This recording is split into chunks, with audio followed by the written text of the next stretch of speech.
At 2 p.m., a Russian an26 military transport aircraft was destroyed on its own airfield after a single low-flying Ukrainian UAV penetrated a layered air defense network and reached the runway area undetected. The incident, which occurred after nearly 14 minutes of escalating radar confusion and failed engagement attempts, resulted in the loss of a multi-million-dollar aircraft without the use of missiles, artillery, or massed drone fire.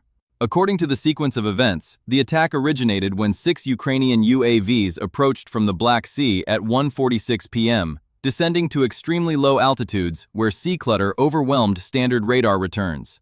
Within moments, air defense crews inside a Panzer command vehicle confirmed the contacts but were unable to classify or track them consistently.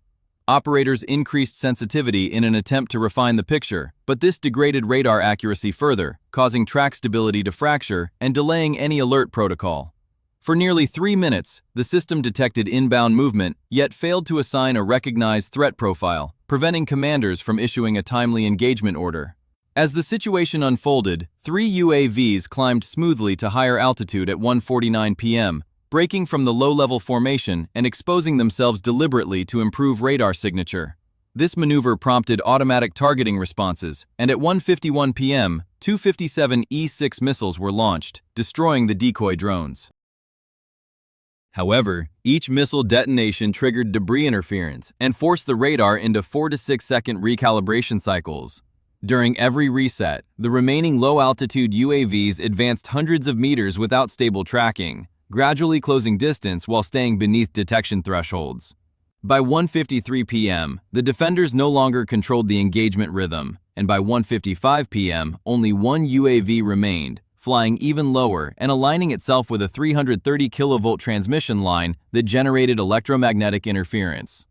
When operators attempted a manual intercept at 1:57 p.m., the final missile detonated prematurely against infrastructure, severing the line but failing to neutralize the target. The UAV continued its final approach unhindered. At 1:58 p.m., ground forces attempted to engage visually with a 23mm anti-aircraft gun, firing at high rate but failing to score a hit as the drone passed through narrow gaps at low altitude. At 1:59 p.m., the drone crossed into the perimeter. Its onboard vision system scanned parked aircraft and prioritized the an26 transport.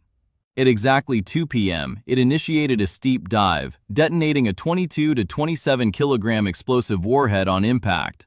The explosion destroyed the aircraft and exposed critical vulnerabilities in the layered defense network, revealing how timing, terrain exploitation, and system hesitation allowed a single UAV to breach an active, fully manned air defense system.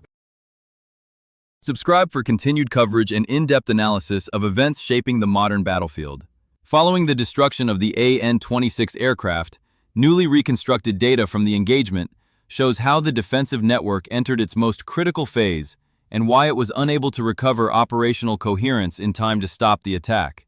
Immediately after the detonation at 2 p.m., radar antennas across the airfield and surrounding batteries continued rotating, consoles remained active, and missile systems stayed loaded. But internally, the defensive picture had collapsed. Track histories were incomplete, time-stamped data from adjacent units was delayed by 15 to 30 seconds, and correlation tables no longer aligned. Operators attempted to rebuild situational awareness, yet every new input conflicted with previous returns. According to internal logs described in the sequence of events, automated coordination between air defense layers failed first, as digital handoffs could no longer reconcile mismatched timing. With automation compromised, the system shifted to manual confirmation, requiring operators to read bearings, distances, and corrections over voice channels. Each exchange consumed seconds, widening the gap between real-time events and what the operators saw on their screens. Missile inventories had also diminished. Reload timers showed 8 to 12 minutes before full readiness could be restored. Engagement geometry had changed, but no single battery had a reliable picture of approaching threats. With fragmented information, one system held fire awaiting confirmation, while another prepared to launch without knowing whether support existed. The layered defense, built to function as a synchronized shield, was reduced to isolated segments unable to coordinate. By 2:02 p.m., the network still had working hardware and personnel, but no unified operational rhythm. The engagement, according to reconstructed timelines, effectively ended when synchronization was lost, rather than when the explosion occurred. In the minutes after the strike, operators faced increasing uncertainty. Every radar contact now carried heightened significance, and each ambiguous low-altitude return generated internal debate over whether to engage or hold fire. With radar resets still ongoing and confidence values near zero, personnel were forced into decisions without reliable correlation. High-cost interceptors were withheld at times to avoid wasting munitions on clutter, while at other moments, hesitation delayed action long enough to risk further penetration. The psychological strain on crews increased rapidly, as each launch risked initiating another radar reset cycle and another temporary loss of awareness. Analysts assessing the engagement concluded that the decisive factor was decision-making speed rather than firepower. The UAV exploited delays measured in seconds, data mismatches measured in tens of seconds, and environmental interference that consistently degraded tracking. The attack demonstrated that modern air defense doctrine remains optimized for high-speed or high-altitude threats, while small, slow, low-flying UAVs can operate in zones where automatic classification hesitates. The failure was not linked to system malfunction, but to reliance on classification thresholds that the UAVs avoided. The wider implications became evident as the defensive posture remained strained even after the immediate threat had passed. Reload times continued, coordination channels remained unstable, and air defense assets hesitated to commit to secondary engagements due to fear of repeated exploitation. The attack highlighted that modern multi-layer networks, though technically advanced, can be undone when timing, terrain masking, and radar clutter combine to push operators into uncertainty. The loss of the AN26 became both a material and procedural failure, showing how a small platform can impose disproportionate strategic effects when it forces a complex system into continuous hesitation. Subscribe to stay updated on unfolding developments and detailed assessments of emerging battlefield dynamics. In the aftermath of the attack, the broader implications for modern air defense and regional military planning became increasingly clear. The destruction of the AN26 was only the immediate consequence. The deeper outcome, as reconstructed from operational data, was the exposure of structural vulnerabilities inside a layered defense network that remained intact in hardware but fractured in coordination. Analysts noted that the engagement demonstrated how modern systems, despite advanced sensors and interceptors, remain dependent on uninterrupted data flow, synchronized timing, and rapid classification routines. When those elements are disrupted, even momentarily, the network's ability to operate as a cohesive shield deteriorates. The incident also underscored a widening imbalance between the cost of interception and the cost of attack. The UAV that struck the aircraft carried a warhead under 30 kilograms and approached at speeds below 200 kilometers per hour. By conventional standards, it fit no category of high-priority threat. Yet its approach exploited radar clutter, timing delays, electromagnetic interference from transmission lines, and the forced missile resets triggered by the destruction of decoy UAVs. The result was a scenario where advanced defensive systems fired multiple high-cost interceptors at deliberately exposed decoys, leaving the final low-level threat unchallenged. This exchange highlighted a recurring pattern seen across recent engagements: inexpensive platforms generating disproportionate strategic effects by manipulating system behavior rather than overpowering it. Military assessments following the incident pointed to conceptual challenges beyond technological limitations. Air defense doctrine was built to counter fast, high-altitude, or massed threats. The events of the day showed that slow, small, and deliberately ambiguous UAVs can exploit the thresholds and assumptions built into those doctrines.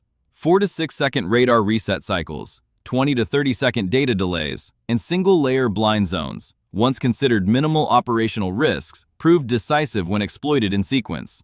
Analysts warned that any defense architecture heavily reliant on automated classification and synchronized layers becomes vulnerable if timing and correlation are disrupted.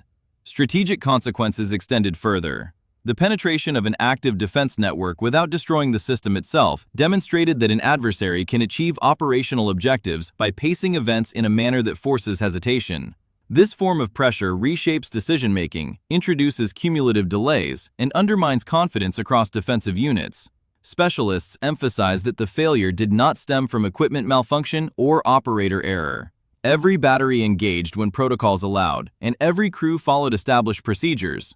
Instead, procedure itself became the vulnerability once the attacking UAVs operated inside the system's analytical blind spots. Broader geopolitical concerns also emerged.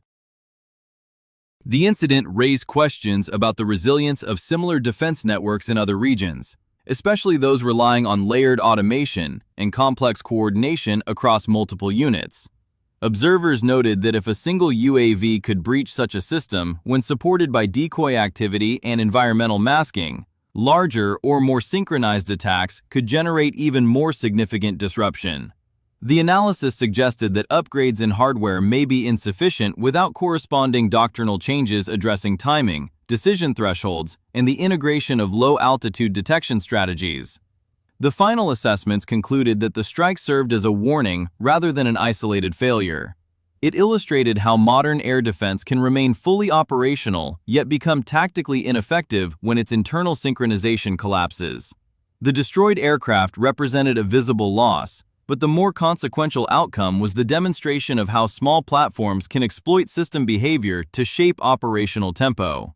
As militaries worldwide review these findings, the central question is how to adapt doctrine, personnel training, and detection architecture to counter threats designed to manipulate hesitation rather than defeat defenses directly.